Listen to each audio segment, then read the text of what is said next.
چونکې نن موږ شیډول بهر د نور کمپینون کوو. عزیزانو د بلدیاتي انتخاباتو څخه پته ده چې په قبایلي اضلاع کې په قبایلو کې پیله ځل کیږي او ان شاء الله د موږ کوشش وي د موږ د خاندان د موږ د مشرانو د موږ د مرګریو چې دا وي چې کوم دی یو روډ ماډل جوړو د نور حلقو لپاره د ټول قبایلي اضلاع لپاره خصوصا ټول پښتونخوا لپاره ان شاء الله د الیکشن وی ډیر په پوره مانا انداز کې ډیر په استقلال سره ډیر په استقامت سره دا وی سر ته رسو ان شاء الله. عزیزانو چونکې موږ په مسالو باندې خبرې وکړو نو موږ په علاقه کې به تهاشه مسالې کاغه په صحت په حواله سره کسه کاغه تعلیم په حواله سره کسه کاغه د اعتراض د ای ډی پیزو خبره دو کاغه چې کم د بجلی په حواله سره کسه نو موږ علاقه مسلستان دی واغه وجه دا چې مخکې د موږ د لپاره موثر اقدامات نو شوي چونکې د موږ قبایلی مشران او خصوصا ز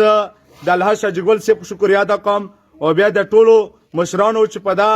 لړ کې ډېره خواري وکړه مهنت یې وکړلو او قبایلي اضلاع یا حق راوړو چې کم حق د نور پاکستان دی. عزیزانو دا الیکشن وکیږي موږ کله وطن د سره موږ سره پیژنو دا موږ خیل چونکې موږ ماما ګاندي موږ ماما خیل دي او ان شاء الله موږ مخکې نام داسې ایکسپیکټیشن توقعات وو تاسو نن موږ لا رسمي تور باندې تر وختلو عزت هم راکړو ان شاء الله موږ تاسو لا یقین دهانی ورکو چې موږ په واس کې په هر ډګر کې په هر پلیټفارم باندې کاغه د صحت په حواله سره کاغه د بجلی په حواله سره کاغه سړک په حواله سره او زموږ واس کېږي زموږ د مشر واس کېږي زموږ د فیملی واس کېږي زموږ د مرګوري واس کېږي نو ان شاء الله که الیکشن موږ جیت کوو او که هر کوو تاسو خدمت ته ان شاء الله 24 غنټې موږ حاضر یو ان شاء الله. عزیزانو موږ علاقه چونکې پسمانده پاتې شوي دو دلته چې کوم د شی فرست ټایم دی ډېر خلکو ولاړ وي موږ د هر مشر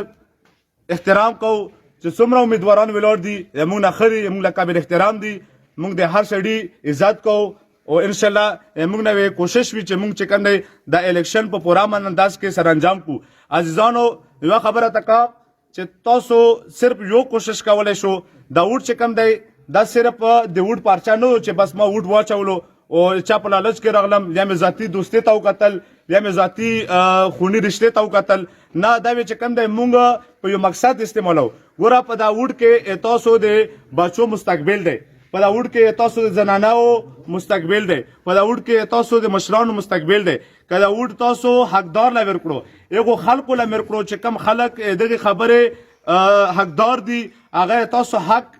رسولی شي هغه تاسو لا په هر فایټ کولی شي هغه تاسو لا په هر پلیټفارم باندې ودرېدی شي او د حق خبره یې کولی شي او هغه تاسو ته 24 غنټې حاضر دي نو داسې خلکو لا دا مو التجا تاسو ټولو نه چې داسې خلکو لا ووټ ورکو چې هغه تاسو ته سبا چې کوم دی په هر پلیټفارم ولاړ وي نه کې داسې الله پاک پخپله فرمایي چې زه په خپل بنده باندې دومره بوج نه اچوم چې هغه یې برداشت کولی نه شي نو زه تاسو نه هم د التجا کوم چې موږ سره هسې ملګریو باندې بوج نه اچوو چې هغه یې برداشت کولی نه شي چې کم ملګری